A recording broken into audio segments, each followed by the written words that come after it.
Welcome to Thrilling Tales of Adventure. I'm Martell, reading The People of the Mist by H. Rider Haggard. Chapter 33. Trapped. It will be remembered that some hours before Otter found himself in the light of day, after his conquest of the reptile god, Leonard found himself in a very different place, namely in a secret passage, bearing the senseless form of Wanna in his arms, and being guided by Soa, whither he knew not. On they went through various tunnels, of the turnings of which Leonard tried to keep count in his mind, till at length Soa ushered him into a rock-hewn cell that evidently had been prepared for their reception, for on one side of it stood a bed covered with skin blankets, and on the other a table provided with the best food that the country could offer. At a sign from Soa, he laid Wanna down on the bed, whereon the woman instantly threw a blanket over her, so as to hide her face from the eyes of the curious. Then of a sudden Leonard felt himself seized from behind, and while his arms were held by two of the priests, a third, under Soa's direction, removed his revolver and hunting knife, which weapons were carried away. "You treacherous hag," said Leonard to Soa, "be careful lest I kill you." "To kill me, deliverer, would be to kill yourself and another. These things are taken from you because it is not safe that you should have them. Such toys are not for angry children." "Stay," she said to a fourth priest. "Search his pockets." The man did as he was ordered, placing everything that Leonard had about him, such as his watch, Francisco's notebook and rosary, and the great ruby stone, in a little pile upon the table. Presently he came to the fragment of poison, which was wrapped in a square of kidskin. Soa took it, and after examination said, "Why, deliverer, you have been borrowing medicine that will bring you bad luck if you keep it." And going to a small aperture in the wall of the cell, she threw the tiny packet out of it, and after it a second packet which Leonard recognized as having been taken from Wanna's hair. "There now, you cannot hurt yourself," she added in Portuguese. "Let me tell you something. So long as you remain quiet, all will be well. But if you attempt violence or escape, then you shall be bound and placed by yourself. Also, you will bring about the death of the shepherdess yonder. Be warned then by me, white man, and turn gentle. For remember that my day has come at last, and you are in my power." "That is very clear, my estimable friend," answered Leonard, controlling his wrath as best he might. "But for your sake I hope that the hour will never come when you shall be in mine, for then I may remember more than you wish. I do not in the least understand what you are aiming at, nor do I much care so long as a certain person is protected." "Do not fear, deliverer. She shall be protected. As you know well, I hate you, and yet I keep you alive because without you she might die. Therefore, for her sake, be careful. Attempt no violence towards me or my father if we visit you alone, for we shall do so in order that she may not be discovered. And the moment that you lift a hand against us will be the beginning of her doom. And now I must leave you for a while. Something passes in the temple which I desire to see. If she awakes before I return, be careful not to frighten her. Farewell." Then Soa went, taking the priest with her, and the massive timber door was closed upon them. After he had restored his various belongings to his pockets, the revolver and knife which had been removed excepted, Leonard turned down the rug and looked at Wanna, who appeared to be plunged in a deep and happy sleep, for there was a smile upon her face. Next he examined the place where they were confined. It had two doors, that by which they had entered, and a second of equal solidity. The only other opening was the slit out of which Soa had dropped the poison. It was shaped like an inverted loophole, the narrow end facing inward. This aperture attracted Leonard's attention, both on account of its unusual form and because of the sounds that reached him through it. Of these, the first and most pervading was a noise of rushing water.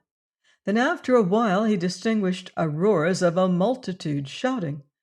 That was repeated again and again at intervals. Now he knew where they must be. They were hidden away in the rock of the temple, somewhere in the immediate neighborhood of the raging pool that lay in front of the Colossus. And these sounds which he heard were the clamor of the people who watched the fate of Otter and Francisco. This conviction was terrible enough, but had he known that, as it entered his mind, the body of his friend the priest was traveling on its last journey within 4 feet of his eyes, Leonard might have been even more prostrated than he was. For an hour or more the shouting continued. Then followed a silence broken only by the everlasting murmur of the waters without. When Soa departed, she had left a fragment of a dip made of goat fat burning upon the floor. But very soon this expired, leaving them in darkness. Now, however, light began to flow into the dungeon through the slit in the rock, and it seemed to Leonard that the character of this light was clearer than that to which they had been accustomed in this gloomy land. After a while, Leonard sat down upon a stool, which he placed close to Juana's bed, just where the beam of light pierced the shadows, and groaned aloud in the bitterness of his heart. It was over. The pure-hearted martyr Francisco was dead, and with him Otter, his faithful friend and servant. Except Soa, who had become an active enemy, at least so far as he was concerned, of all who traveled to this hellish country, Juana and he alone were left alive, and sooner or later fate must overtake them also. The greatest and last failure of his life was about to be consummated, and he would go down into a nameless grave, there to be lost, having for many years suffered and toiled to no purpose, pursuing a chimera. Juana still slept heavily under the influence of the drug, and he was glad of it, for when she woke it must be to a worse misery than any that had gone before, partly for something to do, and partly because the cravings of nature made themselves felt even through his sorrows. Leonard turned to the table and ate and drank of the viands there, though not without fear they might be doctored. As the food took effect upon him, some share of hope and courage entered into his heart, for it is a true saying that a full stomach makes a brave man. After all, they too still breathed and were unharmed in body, nor was it absolutely certain that they would be called upon to give up the ghost at present. This was much. Moreover, he had lived long enough to win the love of the fearless and beautiful girl who slept beside him. And though perhaps, under such circumstances, love, however true and passionate, ceases to occupy a commanding place in a man's heart, even then he felt that this was more, and that happier days might dawn when it would be, if not everything, at least most of all. As he thought thus, he saw color creep into Juana's pale face. Then she sighed, opened her eyes, and sat up. "Where am I?" she said, glancing round wildly. "This is not the bed on which I lay down. Oh!" She started. "Is it over?" "Hush, dear, hush. I'm with you," said Leonard, taking her hand. "So I see. But where are the others? What is this dreadful place? Are we buried alive, Leonard? It looks like a tomb." "No, we're only prisoners. Come, eat and drink something, and then I will tell you the story." She rose to obey him, and for the first time her eyes fell upon the robe she wore. "Why, this is Francisco's." "Where's Francisco?" "Eat and drink," he repeated. She did his bidding mechanically, watching his face the while with wondering and frightened eyes. "Now," she said, "tell me. I can bear this no longer. Where are Francisco and Otter?" "Alas, Juana, they are dead," he answered solemnly. "Dead!" she wailed, wringing her hand. "Francisco dead? Oh, why then are we still alive?" "Have courage and listen, Juana. After you went to sleep in the palace, Soa came to us with a plan which we accepted." "What was the plan?" she asked hoarsely. Twice he strove to tell her, and twice he failed. The words would not come. "Go on! Why do you torment me?" "It was this, Juana, that Francisco should be dressed in the robe of Acca and offered up with Otter in your place while you were hidden away." "Has it been done?" she whispered. "I believe so," Leonard replied, bowing his head to his breast. "We are prisoners in a secret cell beneath the feet of the statue. There has been great noise and confusion without, and now for some time silence." Then Juana sprang up and stood over him with flashing eyes. "How dared you do this?" she said. "Who gave you leave to do it? I thought that you were a man. Now I see that you are a coward." "Juana," said Leonard, "it is useless for you to talk like this. Whatever was done for your sake, not for that of anybody else." "Oh, yes, you say so. But I believe that you made a plot with Soa to murder Francisco in order that you might save your own life. I've done with you. I will never speak to you again." "You can please yourself about that," answered Leonard, who by now was thoroughly enraged. "But I am going to speak to you. Look here, you have said words to me for which, were you a man, I would do my best to be avenged upon you. But as you are a woman, I can only answer them, and then I wash my hands of you. As you must know, or will know when you come to your right mind, I would gladly have taken Francisco's place. But it was impossible. For had I attempted to dress myself up in the robe of Acca, I should instantly have been discovered, and you would have paid the price of my folly. We all knew this. And after we had consulted, things were arranged as I have told you. I only consented to your being brought here on the condition that I was allowed to accompany you for your protection. And now I wish that I had left it alone and gone with Francisco. Then perhaps I should have found peace instead of bitter words and reproaches. However, do not be afraid, for I think it probable that I shall soon follow him. I know that you are very fond of this man, this hero, and also, either by accident or design, that you had succeeded in making him a great deal too fond of you for his peace of mind. Therefore I make excuses for your conduct, which, with all such deductions, still remains perfectly intolerable." He paused and looked at her as she sat on the edge of the couch, biting her lip and glancing towards him now and again with a curious expression on her beautiful face, in which grief, pride, and anger all had their share. And yet at that moment Juana was not thinking of Francisco and his sacrifice, but of the man before her, whom she had never loved so well as now, when he spoke to her thus bitterly, paying her back in her own coin. "I cannot pretend to match you in scolding and violence," she said. "Therefore I will give up argument. Perhaps, however, when you come to your right mind, you will remember that my life is my own, and that I gave nobody permission to save it at the cost of another person's." "What is done," answered Leonard moodily, for his anger had burnt out. "Another time I will not interfere without your express wish. By the way, my poor friend asked me to give you these." And he handed her the rosary and the notebook.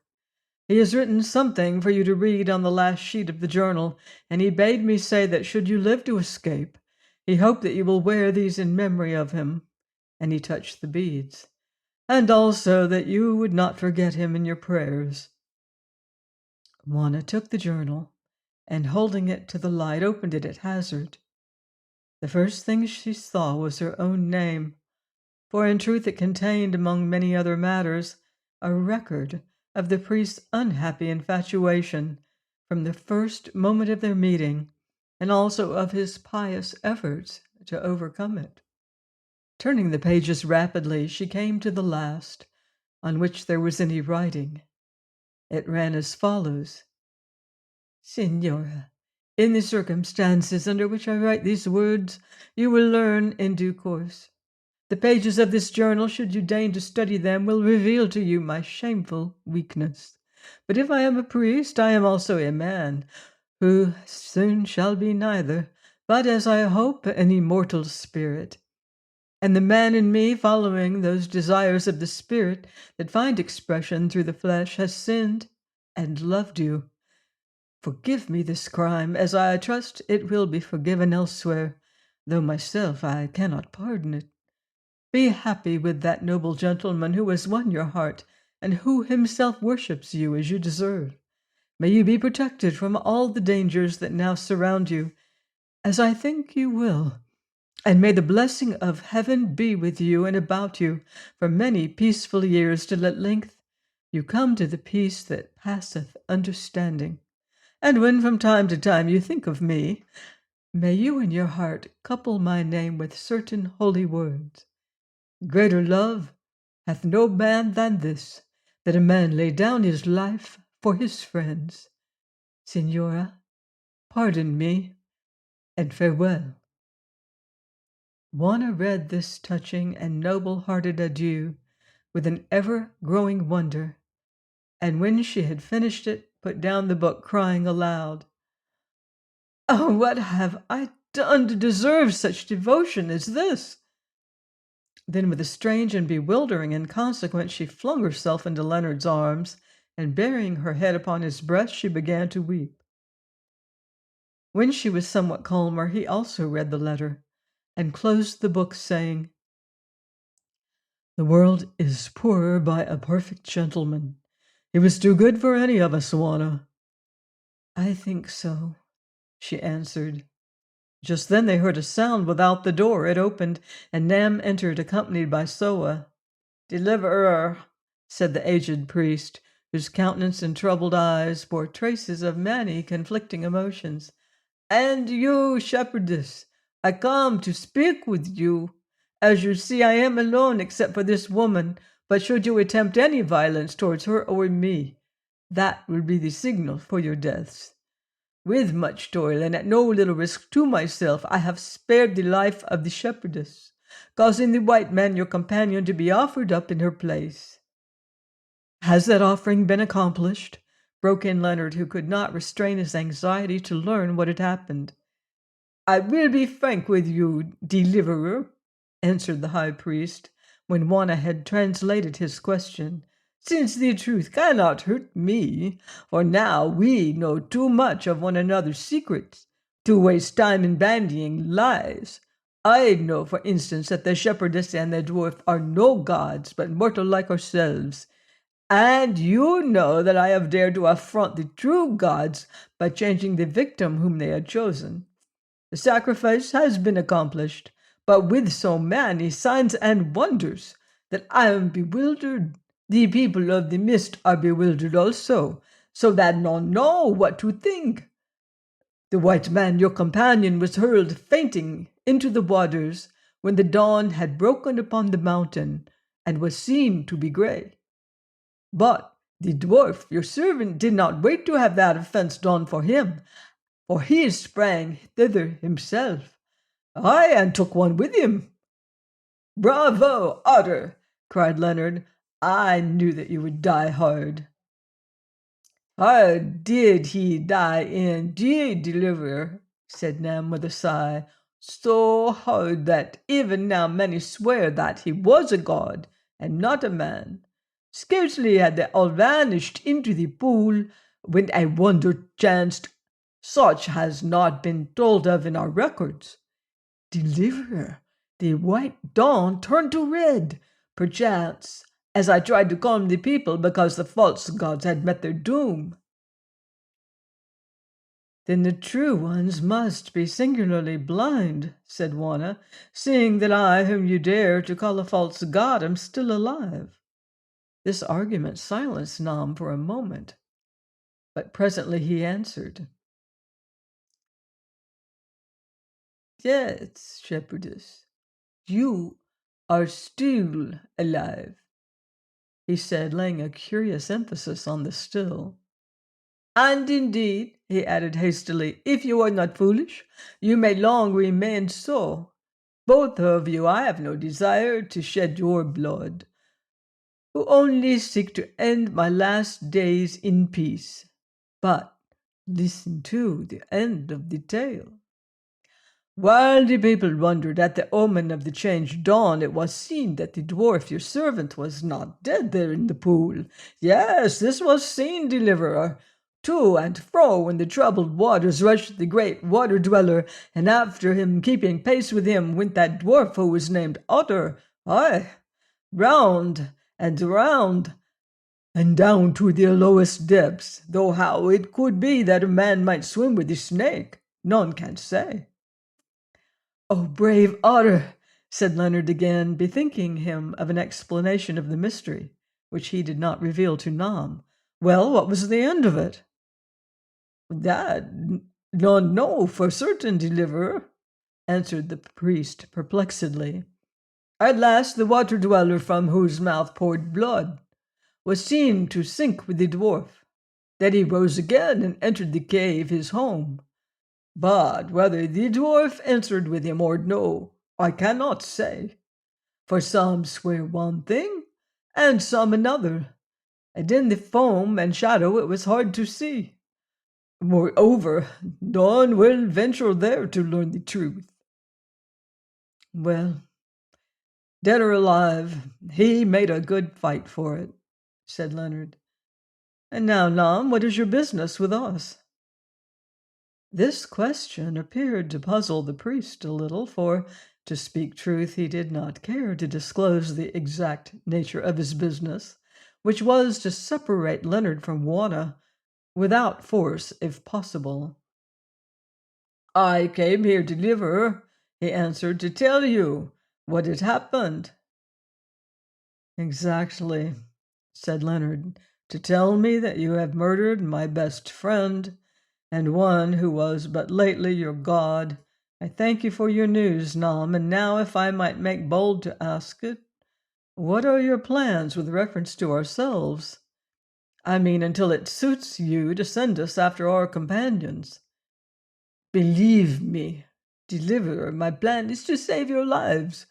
If the others have been sacrificed, that was no fault of mine. There are forces behind me that I cannot control, even when I guide them. The land is in confusion and full of strange rumors.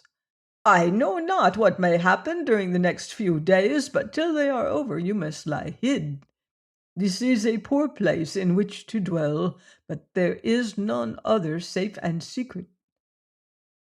Still, here is another chamber which you can use. Perchance you have already seen it."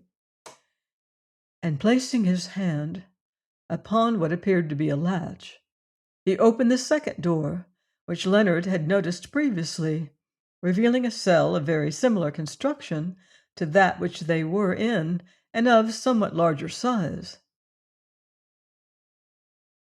"See, deliverer," he went on, "here's the place."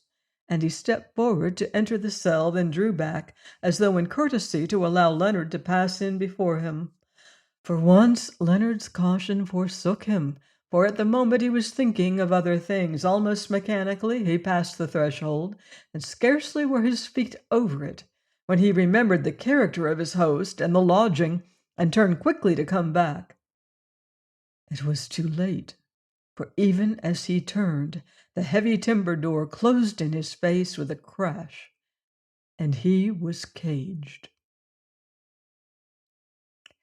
Please join me next time for another exciting chapter of The People of the Mist by H. Rider Haggard, here on Thrilling Tales of Adventure.